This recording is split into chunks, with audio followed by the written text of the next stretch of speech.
लेकिन ये वीडियो हम क्यों बना रहे हैं? फ्रांस के अंदर रिफॉर्म्स हो रहे हैं तो अपने इंडिया वालों को क्या फर्क पड़ता है? घंटा।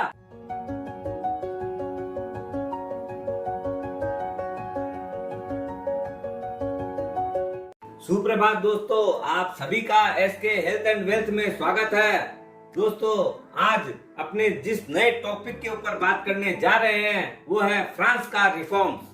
पूरा फ्रांस जल रहा है, लोग इतने गुस्से में क्यों हैं?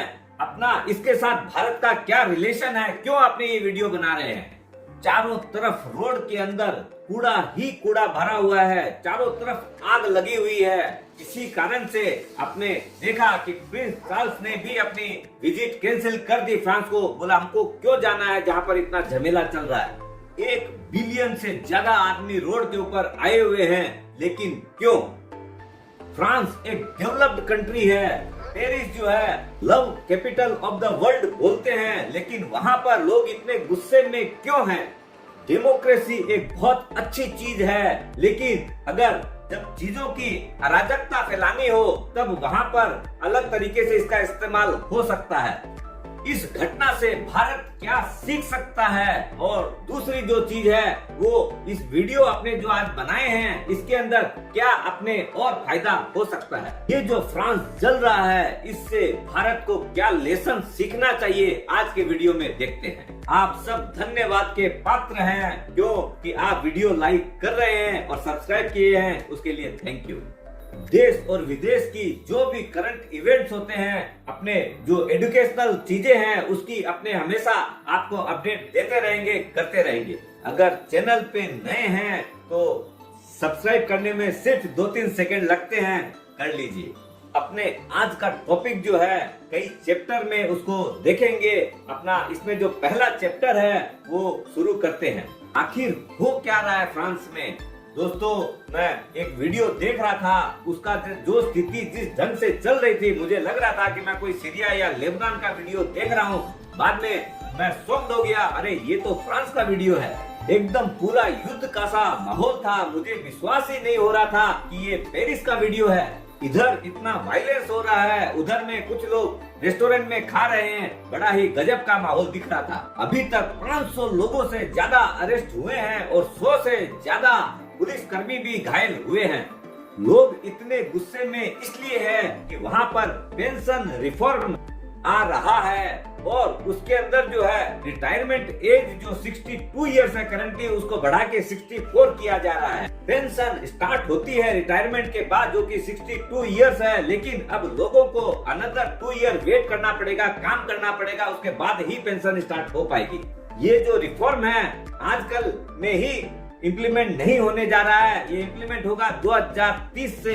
फिर भी इतनी लोग गुस्से में हैं। पीपुल 40 से 42 साल तक वर्किंग करने के बाद में रिटायर होते हैं तो कंपनी और गवर्नमेंट को मिलके पेंशन देनी पड़ती है, लेकिन ये ईयर्स जो है वो 42 से 44 साल हो जाएंगे। इसी चीज के लिए पूरा देश और शहर जल रहे हैं, इस सिंपल रीजन के लिए। जब इस विषय पे पोलिंग कराई गई तो 70% से ज्यादा लोगों ने कहा कि ये हमें मंजूर नहीं है, इट इज अनफेयर। लेकिन सरकार समझ रही है कि अब ये नेसेसरी हो गया है। हर चीज के 2 पहलू होते हैं, इधर में गवर्नमेंट और इधर में पीपुल। कौन सही है कौन गलत है, पूरी जानकारी लेते हैं। चैप्टर 2 में अपने दोनों साइड को समझते हैं। सबसे पहले फ्रांस के सिस्टम को समझते हैं, उसकी कल्चर क्या है। फ्रांस ऐसे तो वेस्टर्न कंट्री है बाय जियोग्राफी, लेकिन ऐसे वो बहुत अलग उसकी कल्चर है। सोच विचार से फ्रांस वेस्टर्न कंट्री से एकदम अलग है, भिन्न है। Whereas America is a fully capitalistic country है, जहाँ पर प्रॉफिट ही प्राइम मोटिव है और बिजनेस करना बहुत आसान होता है। लोग जो भी बनते हैं वो बिजनेसमैन के फेवर के बनते हैं और उसका रेस्ट्रिक्शंस बहुत ही कम रहते हैं। जब तक बिजनेस में प्रॉफिट है, पैसा है, बाकी सब गया तेल लेने के लिए। Environment doesn't matter anything in US. Carbon pollution में they are the world leaders. सबसे हाईएस्ट कार्बन पोल्यूशन यूएस में ही है और they are worked out of Paris climate deal. Gun violence भी एक आम बात है, 2-4 शूटिंग तो चलती रहती है हर 2-4 दिन में। अमेरिका में प्रॉफिटेबिलिटी रेस्पॉन्सिबिलिटी से बहुत ऊपर आती है, लेकिन फ्रांस एक मिक्स्ड इकोनॉमी है जहां कैपिटलिज्म एंड सोशलिज्म दोनों एक साथ साथ चलते हैं, जैसा कि इंडिया में भी है। सोशलिज्म में प्राइम फोकस प्रॉफिटेबिलिटी नहीं रहता है, लोगों की भलाई का भी मन में मानसिकता बनती है। फ्रांस का मेन फोकस जो है वो एजुकेशन के ऊपर है, वेलफेयर के ऊपर है और पेंशन के ऊपर तो मस्त खर्चा करते ही हैं। यहाँ पर लेबर यूनियन भी बहुत स्ट्रांग है। अगर मिनिमम वेजेस की बात करते हैं तो फ्रांस अमेरिका से बहुत ज्यादा एडवांस्ड है और मिनिमम 25% से ज्यादा वेजेस वहाँ पर अमेरिका की तुलना में ज्यादा है।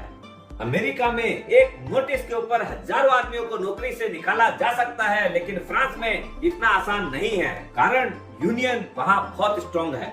वैसे भी रिटायरमेंट में भी फ्रांस अमेरिका से एकदम अलग है। अमेरिका में रिटायरमेंट एज 67 इयर्स है, वेयरएज फ्रांस के अंदर सिर्फ 62 इयर्स है।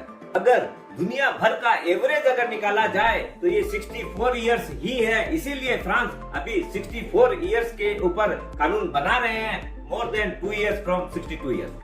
अब इस नए कानून के तहत ये जो 62 से 64 इयर्स कर रहे हैं, 2 साल जो बढ़ा रहे हैं, इसके पीछे क्या रीजन है वो पूरा जानते हैं। पॉपुलेशन भी 2 तरह की होती है, एक है प्रोडक्टिव पॉपुलेशन, एक है डिपेंडेंट पॉपुलेशन। प्रोडक्टिव पॉपुलेशन वो है जो अपने परिवार का भी ध्यान रखता है और अर्निंग के द्वारा गवर्नमेंट को टैक्स पेमेंट करती है। वेयरएज जो डिपेंडेंट पॉपुलेशन है वो स्वयं की इनकम नहीं करती है और पेंशन पे डिपेंडेंट रहती है। India is a young country, क्यों कि भारत की पॉपुलेशन का मोर देन 50% जो आदमी है वो बिलो 25 इयर्स है और वेयर 65 इयर्स प्लस के लोग सिर्फ 7% है। यंग पॉपुलेशन होना किसी भी देश के लिए बहुत बड़ा एसेट है, क्यों कि उन लोग प्रोडक्टिव पॉपुलेशन है। यूथ के पास एनर्जी बहुत ज्यादा होती है, वो कई भी न्यू स्किल्स जो है बहुत जल्दी सीख लेते हैं और उन लोग प्रोग्रेस भी बहुत फास्ट करते हैं। सिमिलरली इंडिया में अगर एक बंदा अगर जॉब छोड़ता है तो 10 आदमी लाइन में लगे हुए रहते हैं, लेकिन यूरोप में इसका उल्टा है। वेयरएज फ्रांस में सिर्फ 22% of the population below 25 years है और 30% पॉपुलेशन जो है मोर देन 60 इयर्स ओल्ड है, आइदर रिटायर हो चुकी है या होने वाली है। जब इंसान रिटायर होता है तो उसकी अपनी अर्निंग खत्म हो जाती है और उसके खर्चे बढ़ने लग जाते हैं। और फ्रांस में यूनिवर्सल हेल्थ केयर होने की वजह से उसके जितने भी मेडिकल खर्चे हैं उसकी सारी जिम्मेदारी सरकार के ऊपर आ जाती है।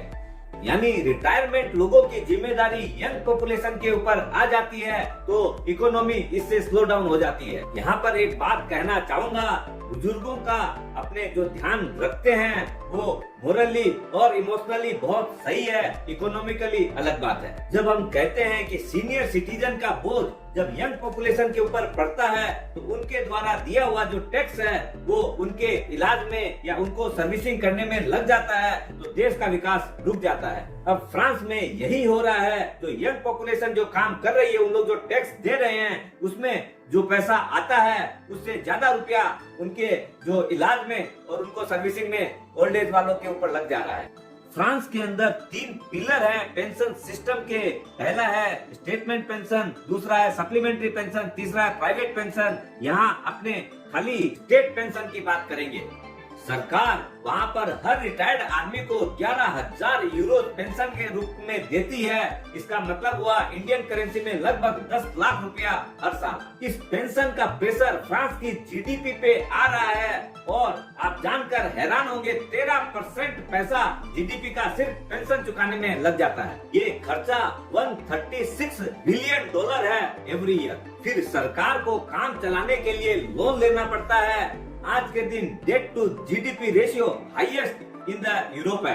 आज के दिन फ्रांस में हर आदमी अगर 100 रुपया कमाता है तो उनके सर के ऊपर 350 रुपया का कर्ज है। वेयरएज इंडिया में जो 100 रुपया कमाते हैं तो सिर्फ 90 रुपया का ही कर्ज है हर आदमी के सर के ऊपर। फ्रांस को आज के दिन अपना कर्ज कम करने की सख्त जरूरत है।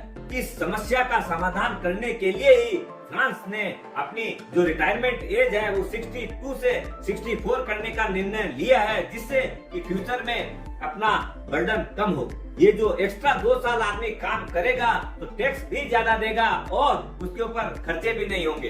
ये जो डबल इम्पैक्ट पड़ेगा यही सरकार का व्यू है।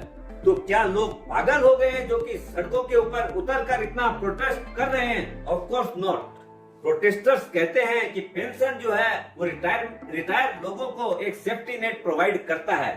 उनका कहना है जो लोग हेल्दी हैं उन लोगों के लिए 2 साल कोई बड़ी बात नहीं है, लेकिन हर आदमी का काम करने का माहौल एक जैसा नहीं होता है। कुछ लोग बहुत स्ट्रेसफुल माहौल में काम करते हैं, जैसे कि नर्सेस जनरली बहुत ही स्ट्रेसफुल माहौल में काम करती है और डेथ और ट्रेजेडी के अंदर घिरी हुई रहती है और अपना उनका जो है मानसिक स्थितियां बहुत खराब रहती है। इसलिए उनको और 2 साल काम करवाना एक्स्ट्रा बहुत बड़ा प्रेशर होगा और उनके लिए अन्याय की बात होगी। जो लोग यंग हैं उनका कहना है कि हम लोगों ने अपने टैक्स पेमेंट के द्वारा, जो पुराने लोग हैं उनमें 11,000 यूरो का पेमेंट का हम लोग का कंट्रीब्यूशन है, तो अब हम लोग को क्यों वंचित किया जा रहा है उस चीज से? हम जब बूढ़े हो जाएंगे तो हमें भी 62 इयर्स एज पर ही ये बेनिफिट मिलना चाहिए। Sounds logical. प्रोटेस्टर्स का कहना है कि ये जो 2 बरस बढ़ाने वाला जो कार्यकाल की बात है ये मैंडेटरी नहीं होना चाहिए, वॉलंटरीली होना चाहिए। उनका कहना है जब ओल्ड पीपल रिटायर लेट 2 साल बाद में रिटायर होंगे तो यंग लोगों को अनएम्प्लॉयमेंट सिचुएशन उन लोग के लिए क्रिएट होगी। जैसे लेबर इंटेंसिव इंडस्ट्री है, कौन सी कंस्ट्रक्शन, तो वहाँ पर क्या है बहुत आदमी जो सीनियर होते हैं उन लोग और सीनियर बन जाते हैं, तो यंग आदमी है उन लोग को अपॉर्चुनिटी कम मिलेगी, इसलिए भी लोग बहुत गुस्सा हैं। यंग लोगों को और भी वेट करना पड़ेगा, इसके लिए उन लोग जो है ट्रेन ब्लॉकेड कर रहे हैं। जो कचरा उठाने वाले लोग जो हैं वो कचरा नहीं उठा रहे हैं और चारों तरफ अराजकता फैला रहे हैं। टीयर गैस और वाटर कैनन के द्वारा सरकार जो है ये जितने प्रोटेस्टर हैं इनको रोकने की कोशिश कर रही है। सरकार कोशिश कर रही है कि इन्होंने जो रिफॉर्म इंट्रोड्यूस किया है इसका रेगुलेशन आम आदमी तक पहुंचाए, लेकिन अभी तक सरकार बुरी तरह से विफल रही है। 3rd नंबर चैप्टर, तो क्या सरकार गिर जाएगी फ्रांस में?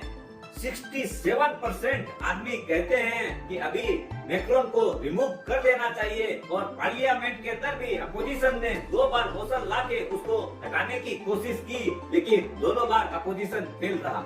इसका मतलब है कि फ्रेंच लीडर्स ये मानते हैं कि रिफॉर्म कंट्रोवर्शियल जरूर है लेकिन देश के लिए जरूरी है। इस पूरे प्रोसेस में फ्रांस ने बहुत सारी मिस्टेक्स की है, इससे अपने इंडिया को सीखना चाहिए। पहली मिस्टेक, प्रोटेस्टर्स का कहना है कि लॉ को बहुत जल्दबाजी में पास किया गया, वो भी बिना किसी डिस्कशन के। सेकेंड मिस्टेक, एडमिनिस्ट्रेशन ने सोचा कि प्रोटेस्ट की क्षमता आम आदमियों में नहीं है। प्रोटेस्टर का कहना है कि फ्रांस एक रेवोल्यूशनरी कंट्री है। फ्रेंच रेवोल्यूशन में किंग लुइस को उन्होंने गद्दी से हटाया नहीं बल्कि उसका सर ही कलम कर दिया। इसलिए फ्रांस में रेवोल्यूशन का कल्चर है जो कि आज का एडमिनिस्ट्रेशन उसको अंडर एस्टिमेट कर रहा है। तीसरी मिस्टेक, रिफॉर्म कितना भी अच्छा हो उसको हेस्टली हरी में इम्प्लीमेंट नहीं करना चाहिए, उसको धीरे धीरे ग्रेजुअली इम्प्लीमेंट होना चाहिए। ये पूरा इश्यू भारत के लिए भी एक सबक है, उससे अपने को सीखना चाहिए। लेकिन एक चीज सीखने योग्य है कि वहाँ का जो पैटर्न है वो इंडिया वाले पैटर्न से मैच करता है। बेसिक जो बात है वो ये है कि फ्रांस हो चाहे इंडिया, लोग गुस्सा क्यों होते हैं उसका मुख्य 3 रीजन है। प्रोटेस्टर्स का मानना है मैक्रोन जो है ऑथोरिटिक पर्सन है जो कि कंपनियों की ज्यादा लाभ की बात सोचते हैं और आम आदमी की सोचते ही नहीं है। ये पहली मिस्टेक। प्रपोजल या रिफॉर्म्स कुछ भी है वो बहुत ही हड़बड़ी के अंदर बिना डिस्कशन के पास कर देते हैं। ट्रांसपेरेंसी की भी बहुत कमी है और आम आदमी को ये लगता है कि ये रिफॉर्म उसके बेनिफिट का नहीं है। मैक्रोन को अगर देश की चिंता है तो रिच जो आदमी है उसके ऊपर टैक्स बढ़ा दे, लेकिन ये तो उल्टा ही कर रहे हैं, आप जनता के पेट के ऊपर ही लात मार रहे हैं। अगर आप देखेंगे तो इंडिया के अंदर भी सेम चीज जब किसान आंदोलन हुआ था तो यही देखा गया था। अगर कोई नया लॉ आता है तो उसके अंदर डिस्कशन एंड कम्युनिकेशन की शुरुआत बहुत जरूरी है। लॉ कितना अच्छा है या बुरा है ये बाद में फर्क पड़ता है, लेकिन किस तरीके से आम आदमी को कम्युनिकेट किया गया ये ज्यादा महत्वपूर्ण रहता है। हम हमेशा सिस्टम को दोष देते हैं। आज भी अपने यहाँ इंडिया के अंदर बहुत सारे रूल जो है ब्रिटिश टाइम के चल रहे हैं। आजादी के 75 साल बाद भी आज भी वहीं पे अपने खड़े हैं। जैसे कि इंडियन पेनल कोड एक्ट 1860 अपने परदादाओं के पहले के जमाने का है, उसके बाद में कितनी सारी चीजें चेंज हो गई, लेकिन आज भी पुलिस वैसे ही बर्ताव करती है जैसे ब्रिटिश टाइम में किया करती थी। रिफॉर्म्स की जरूरत है, ये क्या अपने लीडर्स जानते नहीं है? सब जानते हैं, लेकिन सब कोई डरते हैं कि लोगों के ऊपर इसका क्या असर आएगा, कहीं अपनी वोट बैंक खराब तो नहीं हो जाएगी। ऐसे कौन से लो है भारत के अंदर जिनको बदलने की आवश्यकता है? कमेंट बॉक्स में लिख के बताएं। अगर आपको इस वीडियो से कुछ सीखने को मिला है तो औरों के साथ जरूर शेयर करिएगा। अगर किसी और की मिस्टेक से अगर अपने सीख के फायदा ले सकते हैं, इसी के लिए वीडियो बनाया है। दोस्तों, thank you for watching the video and giving the support. स्वस्थ रहो, मस्त रहो और औरों की मिस्टेक से सीखो।